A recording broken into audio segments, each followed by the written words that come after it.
Je vais vous expliquer quelque chose d'extraordinaire. En hébreu, le mot noir se dit kushi. Alors bien sûr, vous ne connaissez pas l'hébreu, mais faites-moi confiance. Le mot kushi s'écrit en hébreu Kaf Vav Shin Yud. Kaf Vav, vous savez qu'en hébreu, chaque lettre a une valeur numérique, ce qui nous permet de pouvoir faire des correspondances entre des mots différents s'ils ont la même valeur numérique. C'est un des génies de l'hébreu, de pouvoir expliquer le sens d'un mot par rapport à un autre mot qui a la même valeur numérique. Alors, les deux premières lettres du mot kushi, qui veut dire noir en hébreu, c'est Kaf Vav, qui a pour valeur numérique 26. 26 est la valeur numérique du nom de Dieu.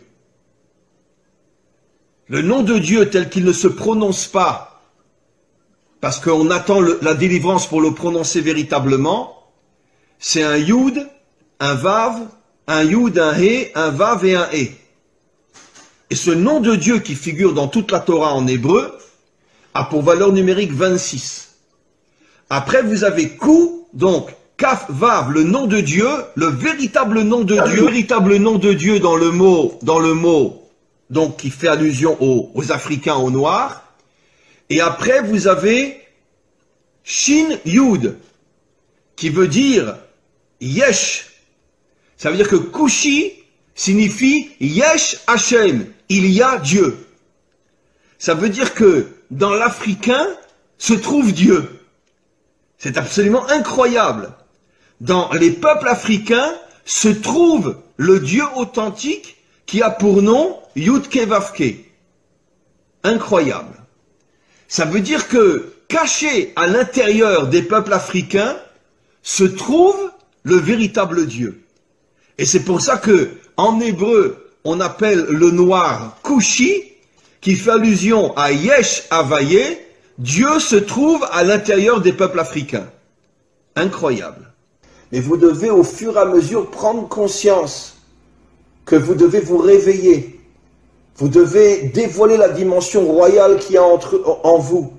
Vous devez vous débarrasser de vos habits d'humiliation, d'esclavage, etc. Et prendre conscience que le masque qu'on a voulu vous coller, c'est justement pour vous empêcher de devenir ce que vous devez être. Et vous allez devenir ce que vous devez être. Mais pour ça, encore une fois, il faut vous renforcer sur le plan spirituel, sur le plan moral, et petit à petit sur le plan des actions aussi. Il est grand temps, et je sais que ça se fera un jour, où les peuples africains se révolteront contre toute la dictature blanche qui exploite toutes les richesses des Africains. Et encore une fois, j'oserais presque dire, et je le dis avec la plus grande sincérité, soyez fiers d'être noirs. Soyez fiers d'avoir la couleur que vous avez. Parce que cette couleur qui est inscrite sur votre peau témoigne du fait que vous avez été choisi par le maître du monde pour dévoiler sa royauté dans le monde, comme je l'ai expliqué, puisque le noir est la couleur de la royauté d'Hachem. Donc, arrêtez d'être meurtri ou d'être humilié par tous ces racistes qui vous considèrent comme je ne sais quoi, comme ils considèrent les juifs d'ailleurs.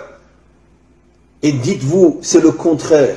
C'est justement parce que je suis un roi que tu veux faire de moi un esclave.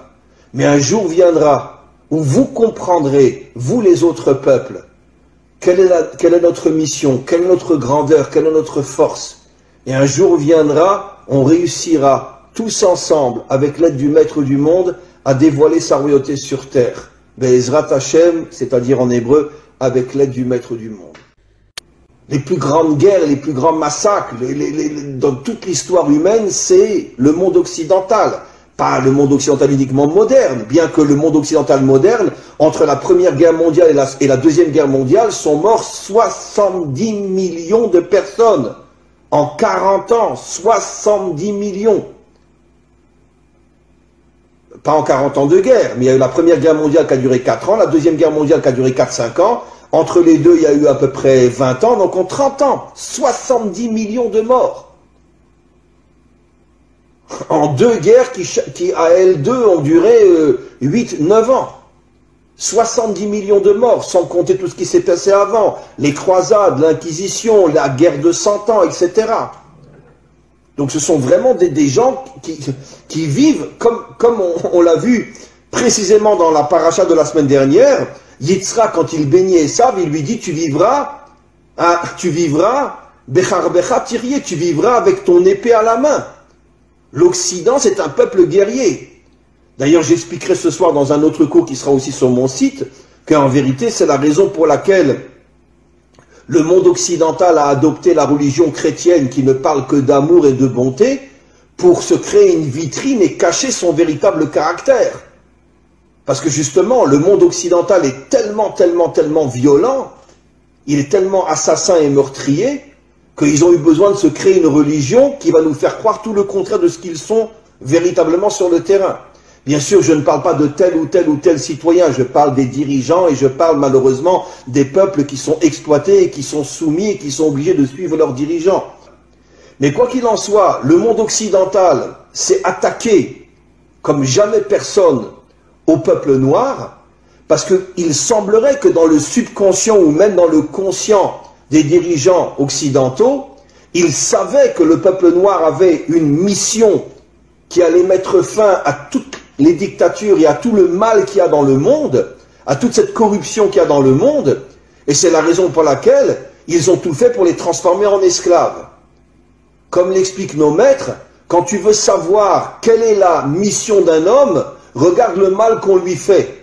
Si un homme est transformé en esclave, ça veut dire qu'il a une nature de roi. Et pourquoi on le transforme en esclave? Pour l'éloigner au maximum de sa mission d'être un roi, ou de dévoiler la royauté d'Hachem. Maintenant, figurez-vous, mes amis, que depuis des millénaires, nos maîtres nous expliquent que chaque attribut divin, chaque sphira, en hébreu sphira, en français attribut divin, c'est-à-dire une qualité divine, là on parle de la malchoute, chaque qualité a une couleur. Et figurez-vous, quelle est la couleur de la malchoute? Noir.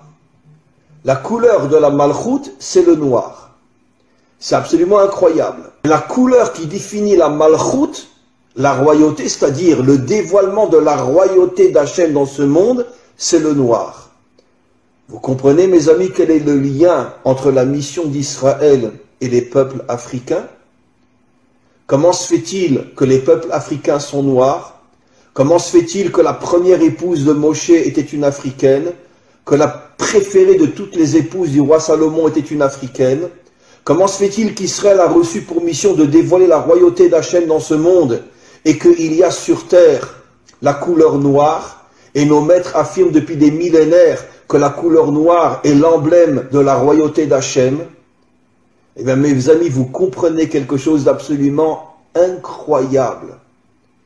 Que les peuples noirs, eux aussi, comme Israël, sont en première ligne du dévoilement futur d'Hachem en tant que dirigeant de ce monde. Mi chamocha ba'elim Hachem, qui est aussi grand que toi, Dieu du monde? C'est lui qui a dit ce verset-là. C'est-à-dire, c'est lui qui a reconnu la grandeur de Dieu. Et nos maîtres nous disent que cela fait allusion à la délivrance finale, où toutes les nations reviendront vers Dieu et diront « Qui est puissant comme toi, maître du monde ?» Mais moi, ce que je rajoute, c'est qui a dit ça? Qui est le modèle de la délivrance finale au niveau des nations? C'est Pharaon.